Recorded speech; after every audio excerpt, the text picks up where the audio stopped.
Thank you, Murr and Kira, and welcome back to our Sunday School Hour. Again, my name's Nathan, and I'm with Pastor Daniel, and we're going to continue talking about the books of the Old Testament. That's right. So we finished with Kings last time, and those first several books of the Bible happen during the lineage of the monarchs, when there are kings in Jerusalem, right? So that's a really good end place for us, because when the last king rules, the last three rule when the Babylonians are coming down, and the Babylonians destroy everything in Jerusalem. They destroy the temple, the wall, they destroy the government, they destroy everything. And they take all of the people that they find to be important, or people who belong to the temple, or were allowed to get into the temple, and they take them to Babylon. They take them into captivity, and that's called Babylonian captivity. So all of the books we're going to talk about today started or were mostly written in captivity. So that really frames what their purpose is and who their audience is. That's exactly right. So it's really a nice change from last time when we were talking about those texts that happened in the real Jerusalem before anything bad ever happened. Yeah. And all of these texts happen after that bad thing happened. So before we get going, I just want to say, if you have any questions, I have the chat open right now. So if you have any questions as we're going along, even if it's from last week, feel free to put it in the chat, and I'll ask it to Pastor Daniel. And so let's get started with our first book, 1st and 2nd Chronicles, right? Yeah. So 1st and 2nd Chronicles, I asked you to give me a statue here because they're telling the same history as 1st and 2nd Kings, except they're doing it with nostalgia now, right? Because the temple's been destroyed, the monarchy's dead. So 1st and 2nd Kings were written as a history. Chronicles is like a patriotic history. I've gotten in trouble before by calling Chronicles the Fox News of the Bible. So I won't call it that this time. I think you just did. No, I won't. I won't call it that. But Chronicles takes those same stories. For instance, 1st and 2nd Kings tell the story of David and Bathsheba. We know the story where David takes another man, Uriah's wife, to be his wife. That's in Kings. In Chronicles, nothing bad like that happens, right? There's this other king, Manasseh, who is the worst king. 1st and 2nd Kings tell the story of how Manasseh killed thousands and thousands of people. He's bloodthirsty. He's like King Joffrey, right, in Game of Thrones. That's Manasseh. And in Chronicles, they just gloss over all that. They said that he did some bad things, and so they put him in a bag and took him to Babylon in captivity. They put him in a bag. They put him in a bag to, like, haze him and take him to... But you see what I'm saying? Like, rather than the cruelty, they've sort of reframed the narrative to sound patriotic because they miss their home. I mean, it makes sense why they would do that. They're trying to raise children in Babylon to still act like they're in Jerusalem. Kind of like how we don't talk about some of our less favorite presidents of history when we're on 4th of July. To be sure, exactly. It's very natural to us, but that's the important difference between Kings and Chronicles. And then that leads to Ezra and Nehemiah. Let's start with Ezra. So Ezra is the story back to Jerusalem. Now, all of these texts have some parts of them that were written in Babylon and some that are written after, or at least probably the next 10 or so. So imagine, Nathan, that you got to Babylon and you were 30, okay? You've got some kids, you're raising them in the old ways. And then 60 years later, let's say you're still going and you're 90, okay? And your kids have spent all their life, say maybe their first 2 or 3 years, they've been in Babylon their whole lives. And their kids don't even speak the language anymore, right? Mm-hmm. So you're like, my whole job was to continue teaching you the Torah and Hebrew language and all that. And 2 generations later, 60 years later, the Babylonians are finally defeated by King Cyrus of Persia. And King Cyrus says, y'all can go home. But there's no good way to continue to be Jewish in the New World. Does that make sense? Yeah. So they're going back to Jerusalem, but they don't know who they are in Jerusalem. It's been too long. They only know who they are in Babylon, which is all the bad things. So Ezra is like a call to not only return home, but to return to the Deuteronomistic ways of doing things. Remember I told you last time that Deuteronomy is like a reboot of Exodus, and Deuteronomy is like the temple, the temple, the temple. The temple is the most important thing. So Ezra is, okay, we're going to go back. Well, you know what we got to do? We got to build a temple. The temple, the temple, the temple. All right? So it's 100 years later, but it's the same refrain. Call back to your heritage. That's right. Yeah. And so we think that the writers of Ezra also wrote Chronicles. So it's like a school, like a law school or something like that. And they probably also wrote Deuteronomy, or at least edited it heavily in this time. And Jeremiah edited it heavily in this time. And Isaiah. So you've got one sort of group of writers that are putting out a lot of these scripts. And that leads us into Nehemiah. So Ezra leads people back, and then Nehemiah tells the story from his own point of view. I really like Nehemiah. I think it's a fascinating book. Nehemiah may have been a eunuch, which means that he had risen very high in the court of King Cyrus of Persia, and maybe even had the king's ear, as eunuchs can get close to kings in a way that other people can't. And Nehemiah is like the I'm thinking of Charlie on the West Wing. He's like the official helper of the king, yeah. And he begs the king in the beginning of Nehemiah to send him and his people home. And so that convinces Cyrus to send all these people home. And then Nehemiah wants to build the ancient wall. So Ezra, temple, temple, temple. Nehemiah's wall, wall, wall. We got to make sure that this doesn't happen again, that we can be destroyed so easily. The Babylonians made fools out of us. So Nehemiah is read in churches only when there's a capital campaign, right? Because we got to build, right? We got to build something. And Nehemiah's like, God is calling us to rebuild the city. We got to rebuild the walls, the ramparts, all the things that have fallen down. But the audience of Nehemiah wasn't people who were there trying to raise money from. So who was the audience for Nehemiah? Well, he's sort of writing his own prophetic historical account of trying to go home and raise money. And that's the other thing too, right? So these people were wealthy, then they made it to Babylon, then they became wealthy in a Babylonian way, sort of like if you moved from America to China, and then you set up an American restaurant in China, and that was like your niche, and then you go back to America, and you're like, well, there's burgers and fries everywhere, right? Like, what am I going to do now? So it was hard to rebuild that economy, and then it's a little bit hard to ask, like, where are we going to get the money from this, and the labor, and all that. But Nehemiah is convinced that this reign of Cyrus and the Persians might not last, and that whoever comes after them is going to be even more brutal, so we need to build this wall quickly, because this empire is not going to last very long. And he's actually right. They get destroyed by the Greeks in the movie 300. Have you seen the movie 300? Oh, yeah. It's a great historical movie. It's super historical.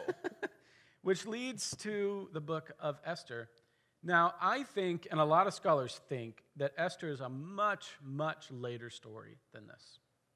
So the people that the Persians lose to in battle are the Greeks. Now, we like the Greeks because we look at the world from a Greco-Roman, European worldview, right? We are very Western and European in our ancestry. A lot of us are. But the Greeks were brutal. Alexander the Great, these people were brutal. They wouldn't let you have your own religion. They wouldn't let you worship your God or anything like that. So Esther's a story about a queen who's in the court of King Cyrus of Persia, or maybe it's Darius, the second king. But it's probably set back in time, okay? So it's probably happening during the Greek time when the Greeks are being brutal, but it's set as a historical, shall we say, fiction, or at least a historical narrative, because you can't talk bad about the Greeks, because the Greeks will kill you. But you can talk bad about the Persians, so that's where the story. So the story ends up as if it's history during the Persian time period, but actually it's probably a later story that's historically framed, like when Shakespeare writes King Henry or King Richard. Mm-hmm. It's not the time of King Richard that he's writing it. He's writing it as a historical drama, and that's probably what Esther is.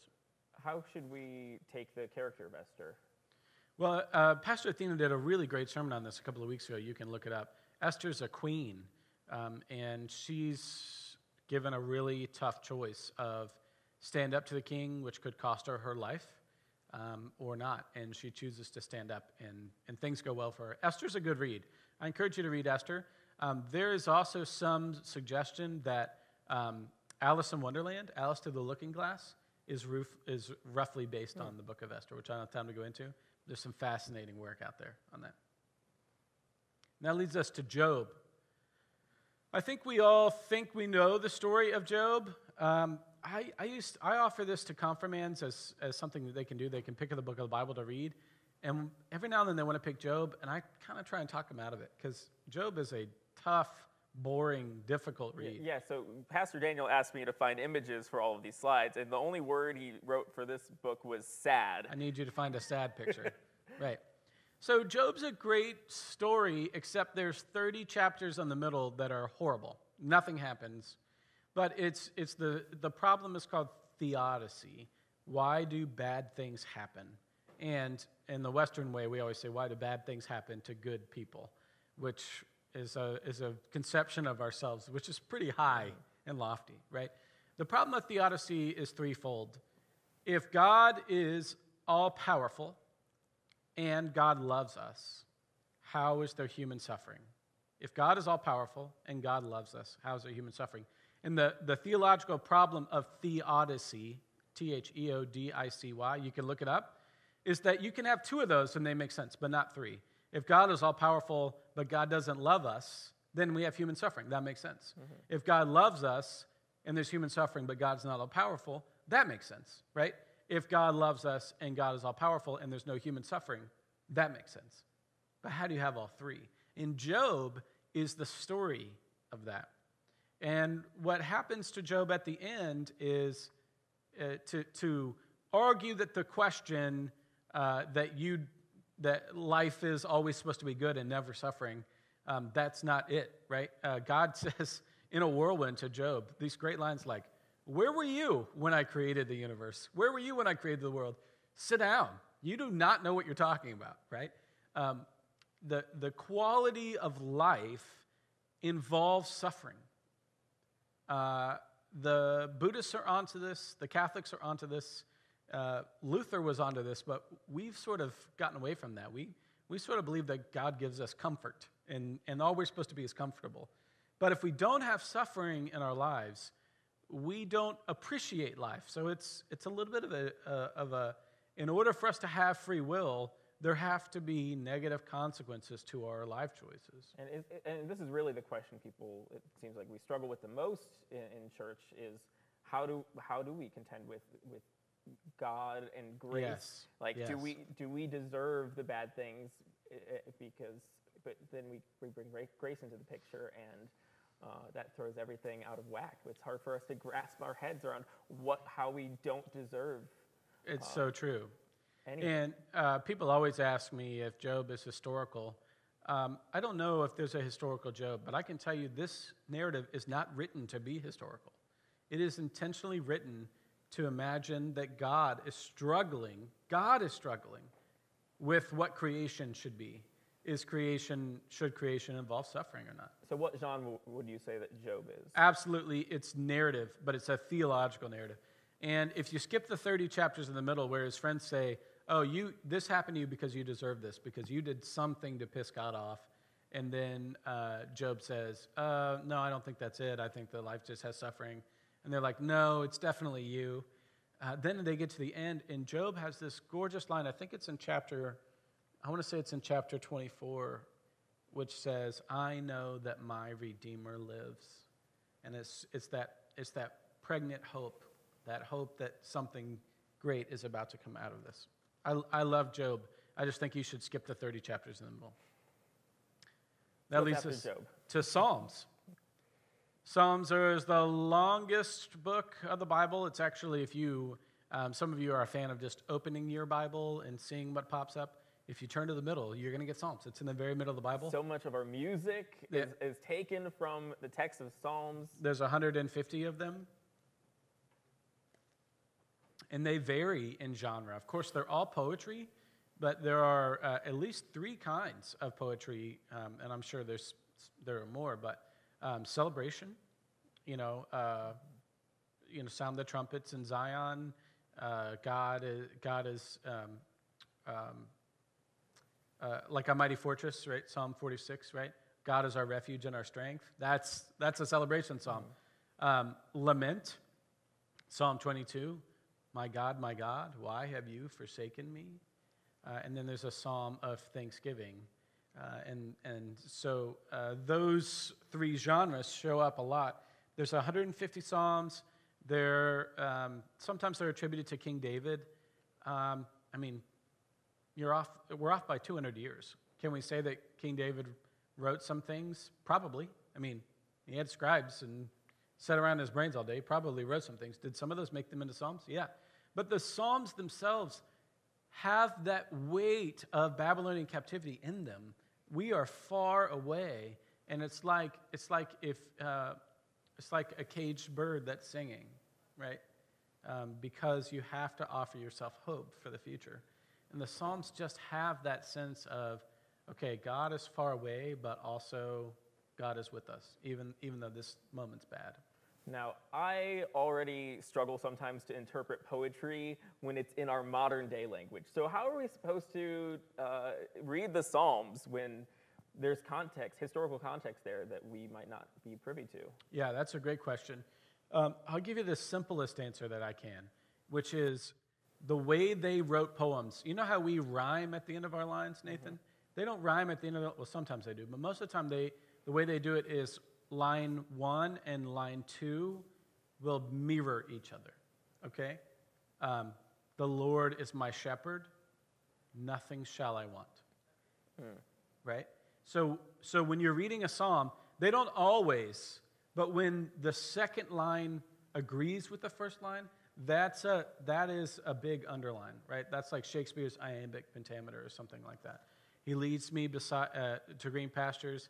He leads me beside still waters. He restores my soul, right?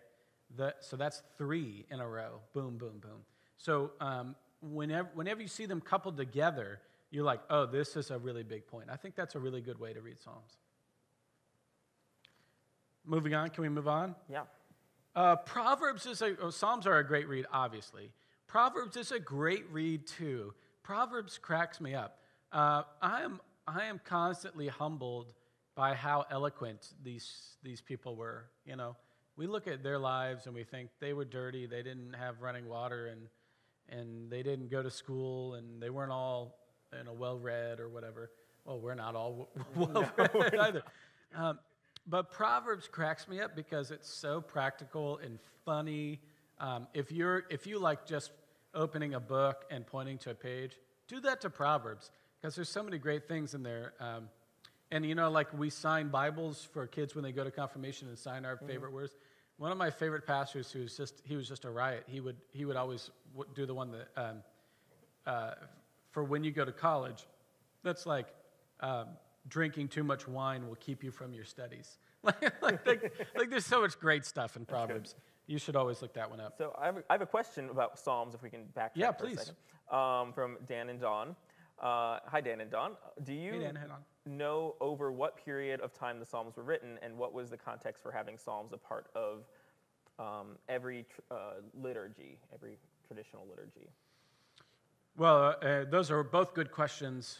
I would say the Psalms belong in the Babylonian captivity, so that's 587 to 537 or so.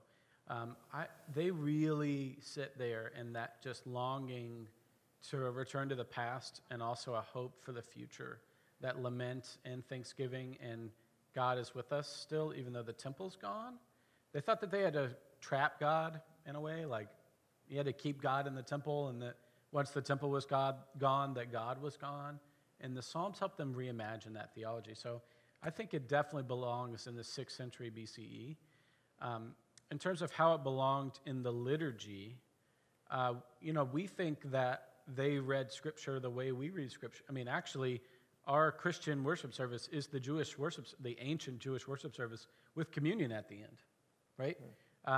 And they would do a couple of readings and a psalm, and we do a couple of readings and a psalm.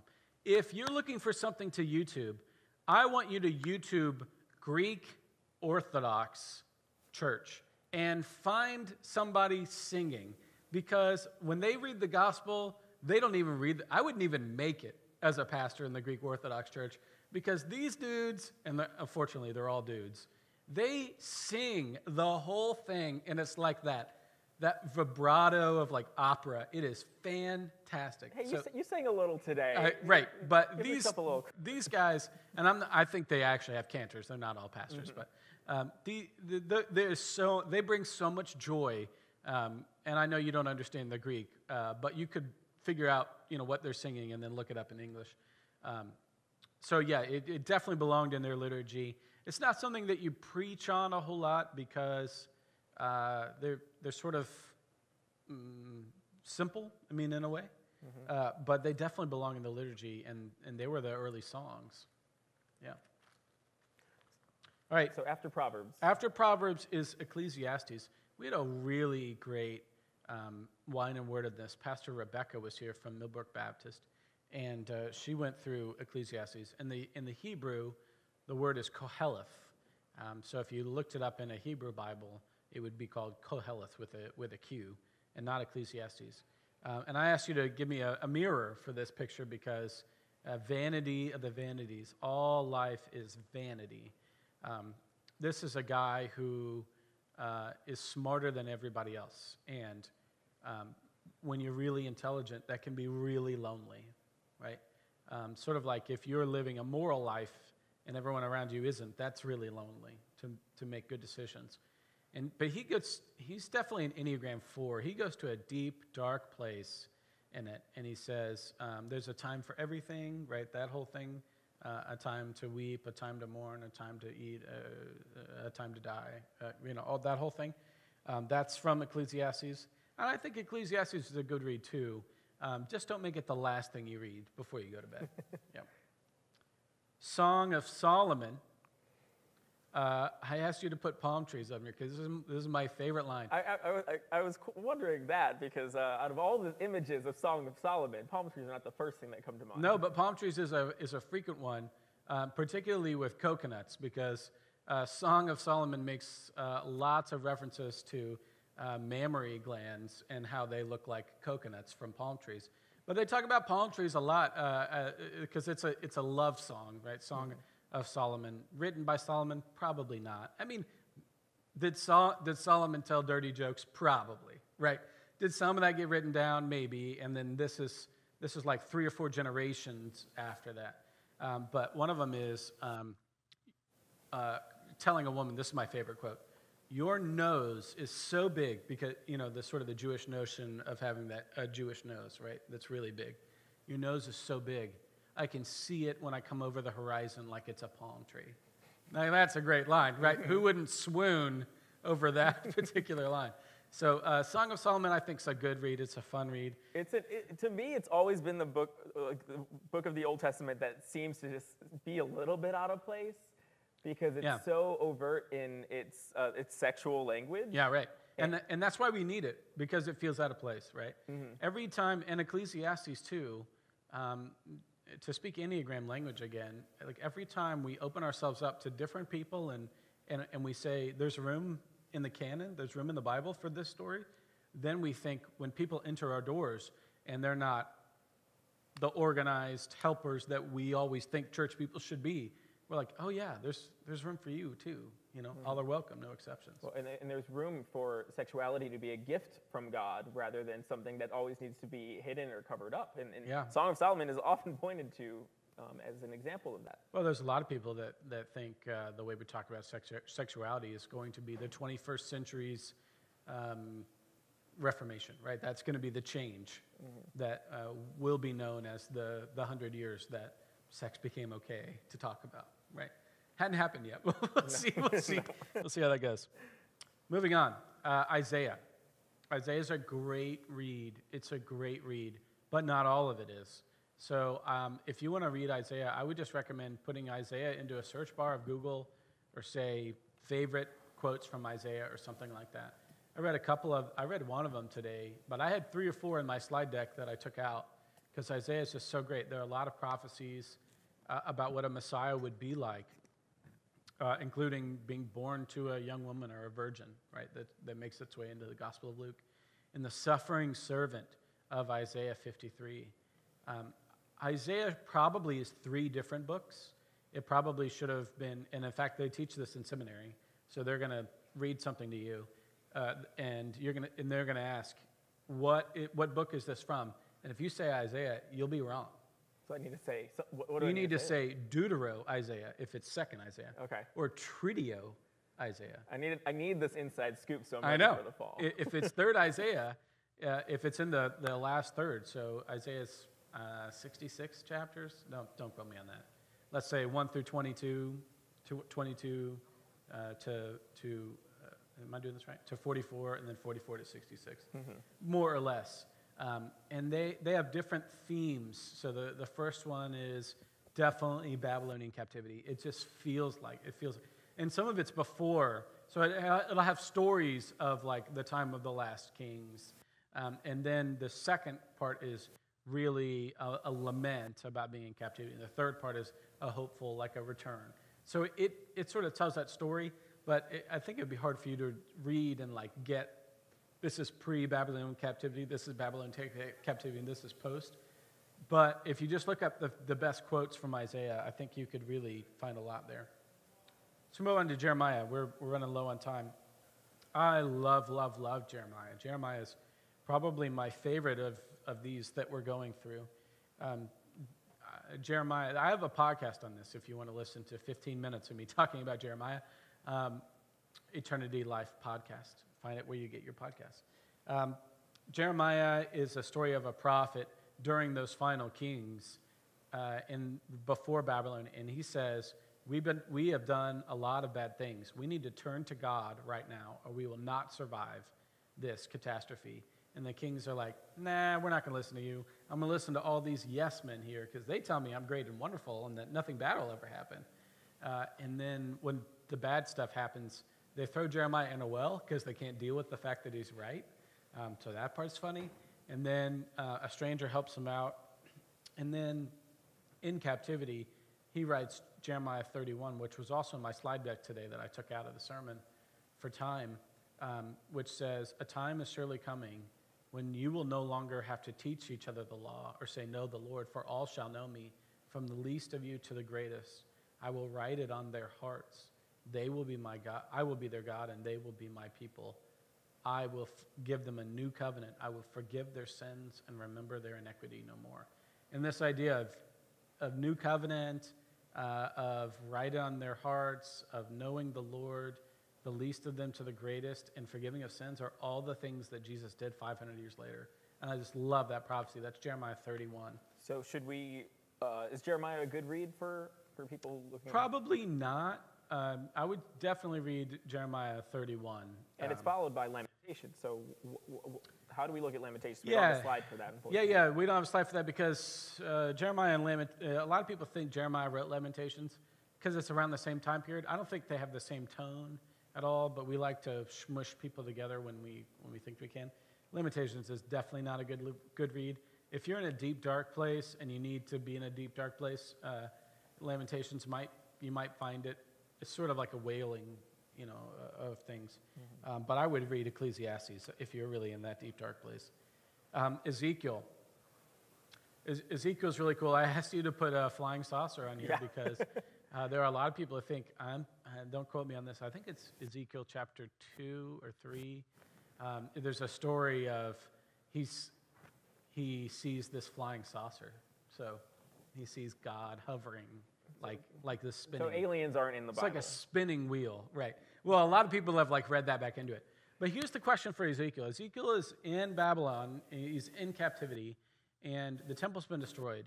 And the question is, where is God? Not in some purely theological thing, but physiologically.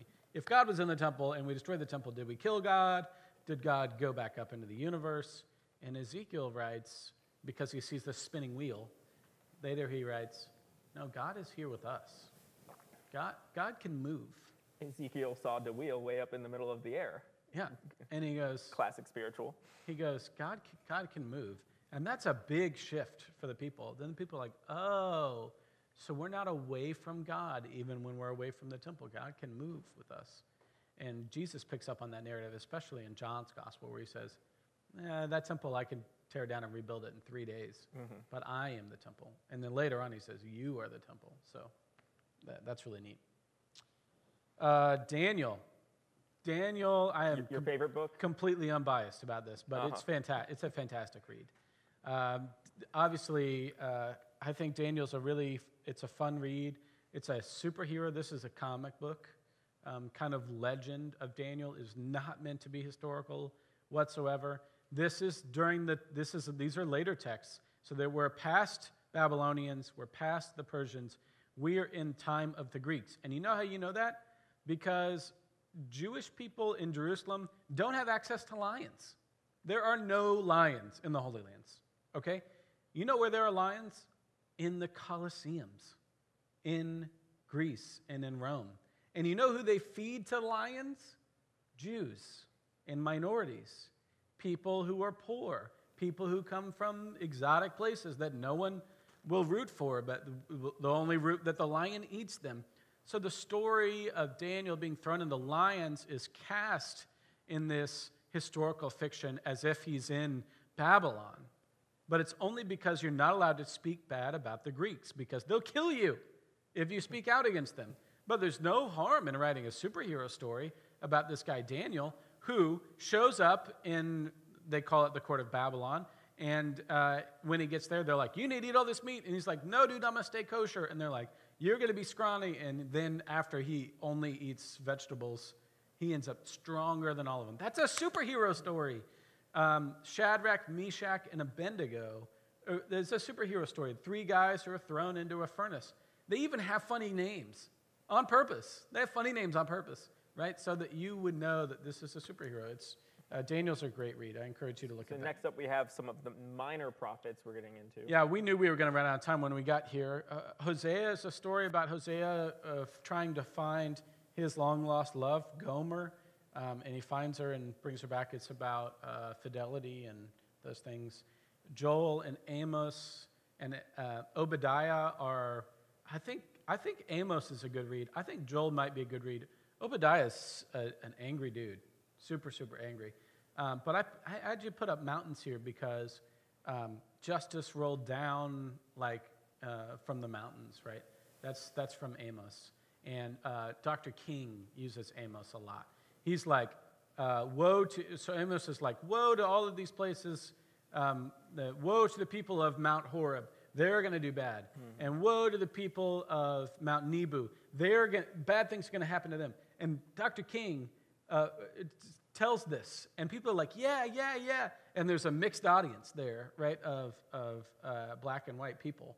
And then he says, woe to you, people of Stone Mountain, which is in Georgia, which is a mountain of racism, right? There's like a racist carving in Stone Mountain. Mm-hmm. So he uses, homeboy knew his scriptures, and he's doing this Amos thing, and he's like, this mountain and this mountain, people are like, yeah. And then he goes, and Stone Mountain, and people go, crickets?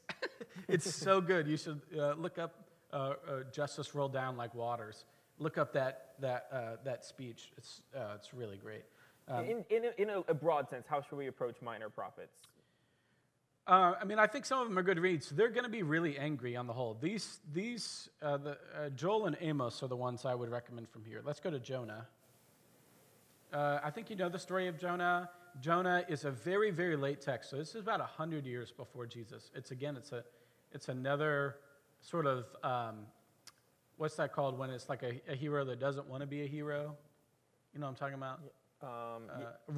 Like a reluctant hero. Yeah. That kind of thing.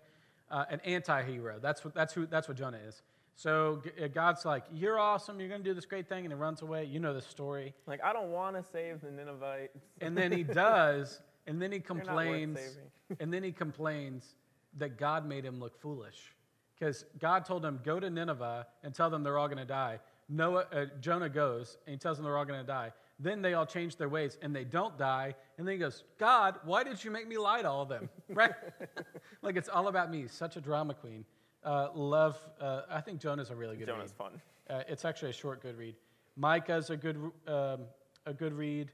We always say, oh, Micah, that's a good verse, right? We don't read the whole book. We just read Micah 6:8.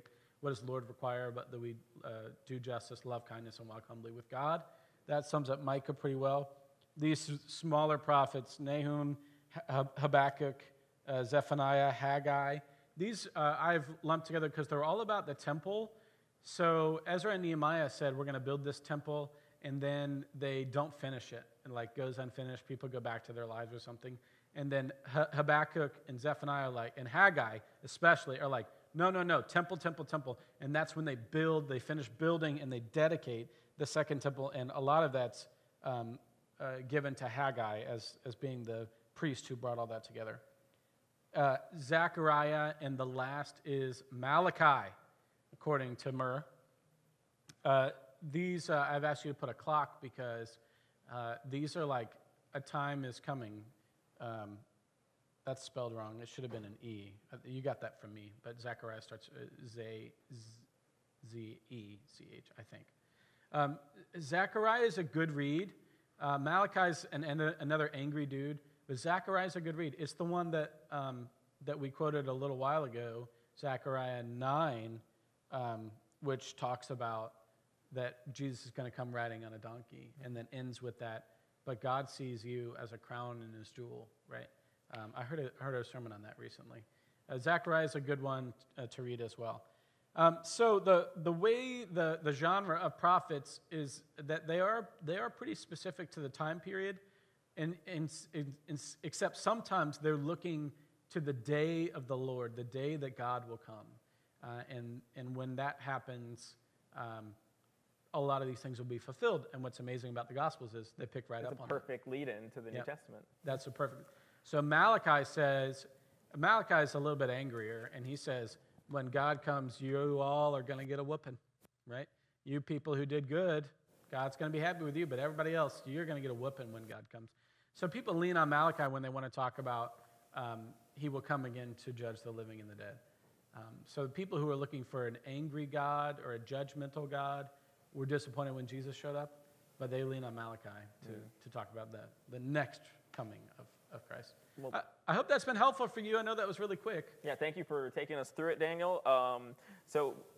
This has been really helpful. So out of the books we read today, where should people begin if they're looking for the second half of the Old Testament?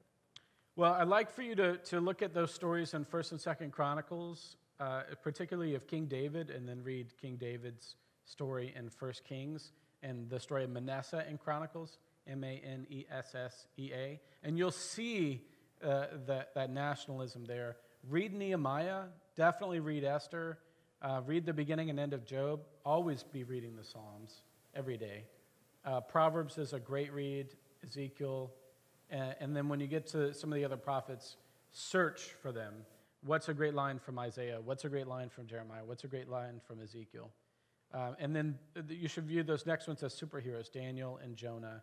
And then read a little bit of Zechariah. I think this week Zechariah would be a good read to think about Jesus coming. Yeah. Well, thank you so much. We will see you at the 11 o'clock traditional service where we will be celebrating both Palm Sunday and Passion Sunday. Thanks, friends. Bye. Bye.